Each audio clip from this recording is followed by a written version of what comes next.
Welcome to this explainer. Today, we're unpacking a really fascinating strategic paradox that's unfolding right now in the Russia-Ukraine conflict as of mid-2026. If you've been following the news, it kind of feels like we're getting two completely different stories at the exact same time. On one hand, there's this aerial bombardment of a scale we've literally never seen before. But on the other hand, a totally surprising reality on the ground. So we're going to dig into the data today, figure out exactly what's happening, and look at why this absolutely matters for the future of global defense. Okay, let's just start right here with the staggering figure, 7,987. That is the record-breaking number of drone and missile attacks Russia launched in May 2026 alone. To put that into perspective for you, back in September 2024, those monthly attacks were sitting around 1,460. So we're looking at an almost uninterrupted, explosive growth in aerial assaults. It's overwhelming the skies in a way that is just unprecedented.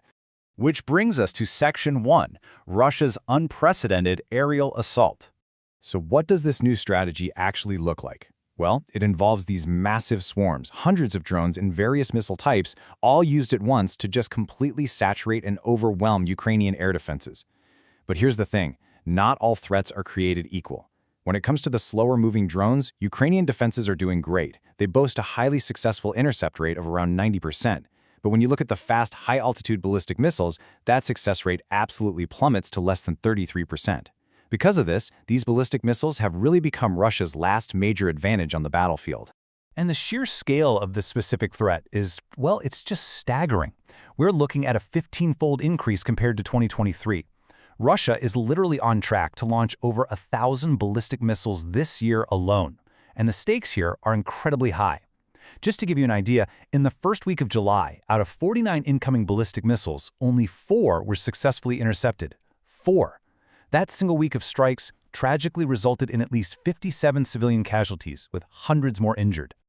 Now, let's move to Section 2, the global Patriot missile shortage. You might be wondering, why is that intercept rate so dangerously low? Well, it all comes down to the math. The Patriot PAC-3 interceptor is currently the only countermeasure that is consistently proven to be effective against these Russian ballistic threats. But the stocks, they are running dangerously low. The estimated annual demand to protect key targets across Ukraine, we're talking civilian, energy, and military, is about 2,000 interceptors, but global production from Lockheed Martin last year, just 620. Let that sink in. Even if Ukraine received every single Patriot missile produced globally last year, they would still fall drastically short of their baseline defensive needs. And the bottleneck here isn't just a matter of throwing more money at the problem. It's about time, and it's about logistics. You can't just flip a switch to make more of these things. Building a single PAC-3 missile takes over 2 years. It relies on this incredibly complex supply chain involving more than 400 different companies. Because of this massive logistical puzzle, U.S. allies who are trying to order new systems right now are facing a massive 7-year delivery backlog. 7 years. And let's not forget, Ukraine isn't the only country relying on these systems. External global conflicts are actively draining the exact same resources that Ukraine desperately needs. For instance, during the recent U.S.-Israeli-Iran war, an estimated 1,430 Patriot munitions were consumed in a span of just 39 days. So the global supply is basically being squeezed from multiple directions at once. This leads us into Section 3, Scrambling for Air Defense Solutions. Faced with this massive, terrifying deficit, Ukraine simply cannot rely on traditional supply chains to protect their skies anymore. They've been forced to pivot toward asymmetrical, homegrown innovation. And this is where it gets really interesting. Take the Lima electronic warfare system. This is a Ukrainian-made countermeasure, and what it does is it actively jams and spoofs satellite navigation signals. It literally fools incoming Russian ballistic missiles into thinking they are located in Peru. It forces them completely off course. Now, obviously, it's not a perfect solution. Diverted missiles can still crash in populated areas, but it is a vital, high-tech survival tactic to withstand the daily bombardment. Alongside that electronic warfare, there's a rapid, frantic push to develop alternative, mass-produced interceptors. We're seeing European and Ukrainian firms stepping up to the plate. You have Estonia's Frankenberg Technologies and Ukraine's Firepoint rushing to build lower-cost alternatives to the Patriot. In parallel to that, Ukraine is gearing up to test the next generation of the French-Italian SAMP-T system, really just to see if it can rival the gold standard Patriot against these ballistic targets. But all of this brings us to a much larger and honestly a very surprising picture.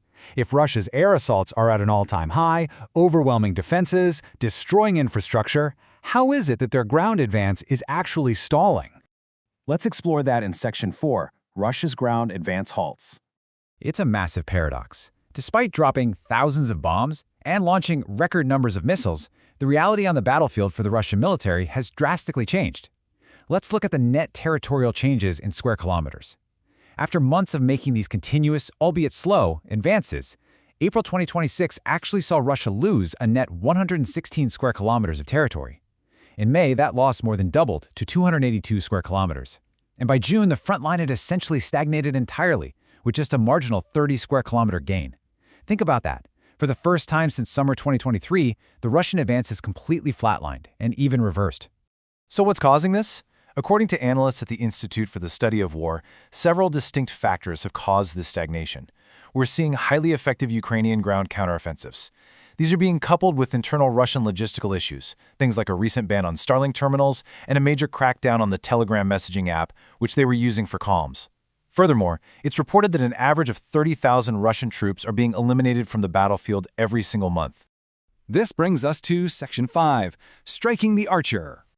The most impactful shift causing this stagnation is actually Ukraine's ultimate counter-strategy. They are taking the fight directly away from the front lines and striking deep into Russian supply chains. The military doctrine here is simple, but it is profound. Shoot the archer, not the arrow. What does that mean? Well, instead of exhausting those limited and incredibly expensive Patriot missiles trying to shoot down every single incoming threat, the arrows, Ukraine is increasingly using its long-range capabilities to destroy the facilities that build and launch them, the archers. We can see this exact doctrine playing out in action through a record number of deep strikes inside Russian territory. In just the past month alone, Ukrainian forces have hit some incredibly high-value military-industrial targets. We're talking about a semiconductor plant in Voronezh, a ballistic launcher hub down in Volgograd, and a major facility producing missile sensors in the Penza region. They aren't just defending anymore, they are systematically targeting the very source of the bombardment. And this strategy, it extends right out to the sea. We're seeing reports that the Kremlin's shadow fleet is being systematically crippled. In a span of just 2 days, Ukrainian drone forces struck 12 Russian fuel tankers in the Sea of Azov. And to be clear, these aren't small boats. These are massive 7,000 metric ton vessels tasked with supplying fuel to the occupied Crimean Peninsula, just completely dismantled by drones. Now, to sustain this kind of asymmetrical warfare, Ukraine is fully capitalizing on the highly sophisticated drone expertise that it's been developing over the last 4 years. They are now actively exporting this knowledge. They're signing targeted drone technology alliances with countries like Denmark, Estonia, and the Netherlands. So in exchange for blueprints and real-world combat data, Ukraine is securing royalties, financial investments, and vital military hardware from its European allies. It's a totally new kind of defense economy.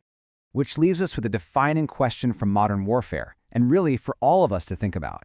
Can asymmetrical technological innovation ultimately defeat traditional military mass? Can things like electronic spoofing, deep drone strikes, and decentralized production permanently outlast a brute force ballistic bombardment? It is an absolute strategic paradox, unfolding right before our eyes, and the outcome will likely define the future of global defense for decades to come. Thank you so much for joining me for this explainer. Keep questioning, keep learning, and I'll see you next time.